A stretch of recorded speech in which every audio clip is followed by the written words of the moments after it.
전기차를 토대로 자율주행으로 가고, 그리고 그 자율주행을 토대로 AI나 이제 로봇이나 뭐 이쪽으로 이제 좀 더 진출을 하고 싶어 하는 그런 CEO의 좀 야심이 보이는 회사죠.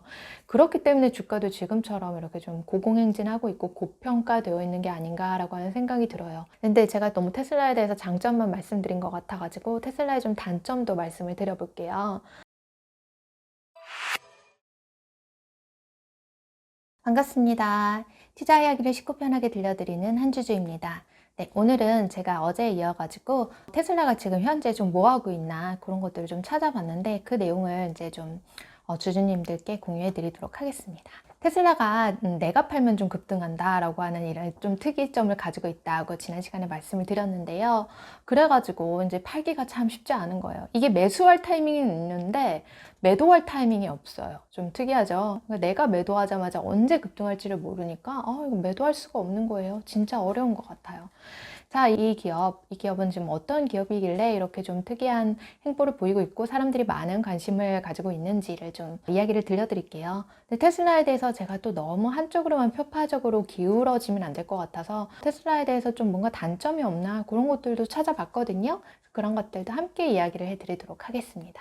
그럼 현재 테슬라는 어떤 회사인가 간단하게 소개를 좀 해드릴게요. 다 아시겠지만 테슬라는 모든 이제 차 기업들 중에서 시가총액 1위예요. 지금 현재 세계 시가총액 순위로 봤을 때 5위권 안에 있으니까. 근데 그러기에는 사실 이제 흑자로 전환한 지가 얼마 안 되기는 했어요. 2017년까지는 계속 적자만 내다가 그러다가 이제 조금 나아지네 싶다가 2019년부터 이제 본격적으로 흑자로 전환을 했죠. 그렇게 이제 적자 기업이 흑자로 전환하면서 갑자기 주가가 이제 좀 폭발적으로 증가를 하기 시작했어요. 그래서 이제 그때 이제 테슬라 주주로서 진입하신 분들이 많았던 걸로 기억을 하고요. 근데 그때부터 이제 지금까지 가지고 계셨던 그런 찐 주주분들 제가 존경한다고 지난 시간에 엄청 강조해서 말씀을 드렸죠. 태맨. 많은 이렇게 풍파를 겪으면서도 잘 이렇게 버텨보신 게 대단하신 것 같습니다. 테슬라는 원래는 이렇게 중국 쪽에서는 그래도 이렇게 점유율이 그렇게 높지는 않았었거든요. 왜냐면 이제 중국 쪽은 그러니까 자국의 그런 자동차 기업들을 많이 밀어줬었어요. 근데 이제 이것도 거의 뭐 옛말이 됐고, 그러니까 2021년 5월부터는 중국에서도 역시 테슬라가 점유율 1위를 차지를 했다고 해요. 중국의 공장도 이제 뭐 가동을 하고 있으니까 상하이에 공장 있잖아요. 그렇게 이제 중국과도 좀 좋은 관계를 가지고 가면서 사업을 잘 진행을 하고 있는 것 같아요. 그리고 전기차를 지금 현재는 주업으로 하고 있지만 그게 이제 자율주행으로 가는 어떻게 보면 징검다리의 역할을 하고 있는 정도예요. 전기차를 토대로 자율주행으로 가고, 그리고 그 자율주행을 토대로 AI나 이제 로봇이나 뭐 이쪽으로 이제 좀 더 진출을 하고 싶어 하는 그런 CEO의 좀 야심이 보이는 회사죠.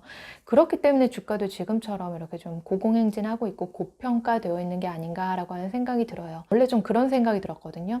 CEO는 그냥 말로만 이렇게 하는 거 아니야? 그런 생각들을 사람들이 참 많이 했는데, 근데 너무 신기한 게 이 사람이 말로 한 게 다 하나하나 이렇게 그 시기가 되면은 또 실현이 되는 거죠. 그러니까 거기에서 이제 좀 믿음이 생겨가지고 저도 이제 투자를 시작을 했던 거고요.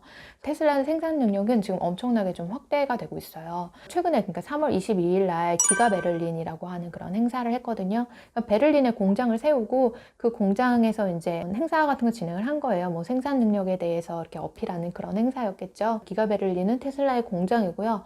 여기서 생산하는 게 연간으로 하면 50만 대라고 해요. 도요타라는 공장이 지금 현재 67개가 있거든요. 근데 그 67개에서 생산하는 대수가 몇 대냐 그걸 찾아보니까 연간 1천만 대를 생산을 하더라고요. 그럼 연간 1천만 대 나누기 67 하면 공장 한 곳당 15만 대 정도의 그 차량을 생산을 하는 거예요.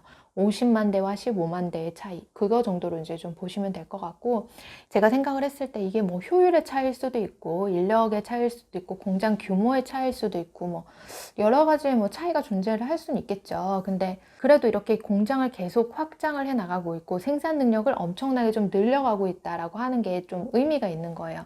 계속 이렇게 공장을 좀 지금 확장을 해 나가고 있거든요. 그리고 테슬라 CEO가 지금 이렇게 말을 했어요. 기가 베를린 행사에서 지금 현재는 우리가 주문량이 굉장히 많은데 그 주문량은 다 소화하지 못하고 있다. 그래서 생산량을 지금 빠르게 좀 팔로우업 하는 게 시급하다라고 이야기를 했는데, 그만큼 이제 수주받은 물량은 굉장히 많은데 생산력이 딸리니까 그 생산력 확충을 위해서 이렇게 공장들을 늘려가는 거겠죠. 그리고 그렇게 공장을 이제 늘리는 데 많이 집중을 하고 에너지를 쏟다 보면 이게 라인업을 더 늘리기는 어려울 거예요. 그래서 이제 그렇게 라인업을 확장을 하는 거는 당분간 좀 이제 자제를 하고 생산 능력에 좀 더 집중을 하겠다라고 하고 있어요. 그렇게 해서 지금 현재 테슬라의 세계 시장 점유율이라고 하면 한 0.5% 정도 된다고 하거든요. 근데 그거를 매년 1%씩 증가를 시킨다라고 하는 목표를 가지고 있는 거예요. 그러면 한 4, 5년 후에는 4, 5% 정도가 더 늘어나 있는 거고, 자, 애플카가 진입을 하는 시점은 아마 언제가 될까요? 한 2025년이 될까, 2026년이 될까 잘 모르겠는데, 아마 그때쯤 되면은 테슬라 점유율이 아마 진짜 4, 5%를 넘어가지고 가고 있지 않을까라고 하는 생각이 들어요. 그리고 테슬라는 지금 기업의 성장률로 봤을 때 1년에 한 70%에서 80% 정도 훅훅 성장하고 있다고 하고요. 미래가 밝은 회사다라는 그런 기대감이 좀 들긴 합니다. 테슬라가 이제 분기당 이익을 이제 발표를 했을 때 2021년 2월 기준으로 사상 최초로 분기순이익 10억 달러를 돌파를 했거든요. 근데 2022년 1분기에는 그거의 2배, 그러니까 분기순이익 20억 달러 돌파를 이제 좀 다들 많이 기대를 하고 있는 것 같아요. 그래서 4월 달에 그렇게 분기순이익 20억 달러가 돌파를 하면 그럼 이제 또 다시 한번 주가가 탄력을 받을 수 있을 테니까 주주분들이 좀 집중을 하시는 것 같고요. 그리고 무엇보다 중요한 건 그렇게 이제 실적 발표가 나올 때마다 신용 등급이 좀 올라가니까 그게 또 좋은 거죠.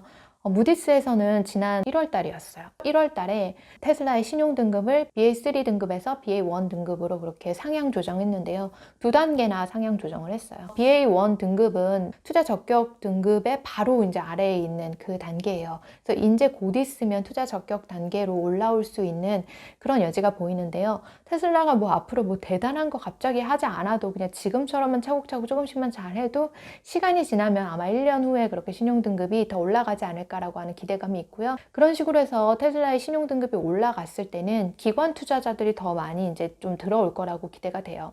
그럼 이제 또 주가가 탄력을 받을 수 있겠고요. 원래 개인 투자자가 굉장히 이제 많이 들어왔다 나갔다 그렇게 하면은 주가가 이제 좀 등락이 심할 수 있는데, 그래도 기관 투자자가 어떤 이제 펀드가 들어오면 그래도 조금 안정적으로 보유하는 경향이 있기 때문에, 그래서 이제 테슬라 주가도 이게 시간이 지나가면서 점점 안정화되지 않을까, 그런 좀 기대를 해봅니다.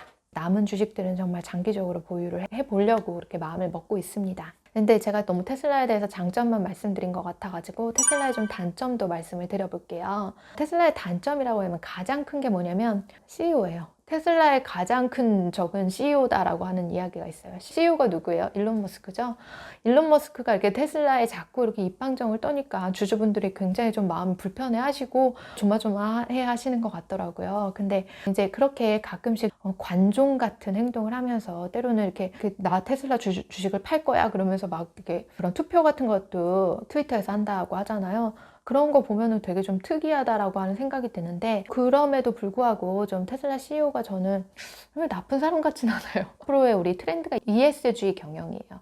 그러니까 이렇게 환경에 대해서 관심을 많이 가지면서 ESG 경영을 한다라고 하는 것 자체가 굉장히 CEO의 좋은 측면인 것 같다라고 하는 생각이 들어요. 그리고 이 사람이 또 솔라시티라고 하는 그런 신재생에너지 회사를 인수를 한 것도 그런 환경적인 부분의 일환이었잖아요. 이분은 되게 환경에 대해서 좀 관심이 많은 것 같아요. 그러니까 CEO가 좀 가끔씩 입방정을 떨어서 이렇게 주가가 오르내리고 하는 게 너무 좀 심하기는 하지만, 그래도 이 도덕성 자체에 이렇게 특별한 문제가 있는 것 같지는 않고, 환경에 대해서도 좀 지대한 관심이 있으니까 또 이렇게 전기차를 하고 하겠죠. 그래서 CEO에 대해서 여튼 좀 이슈가 있지만 그렇게 크게 걱정할 이슈는 또 아닌 것 같고, 그리고 이제 또 두 번째는 아마 워런 버핏 같은 사람들이 이런 곳에 이제 또 이렇게 이야기하는 게 뭐냐면, 이런 회사들은 좋기는 한데 너무 고평가됐어 이렇게 이야기 많이 하거든요. 그러니까 아무리 좋은 주식이어도 고평가되어 있으면 안 산다라고 하시는 분들이 있어요.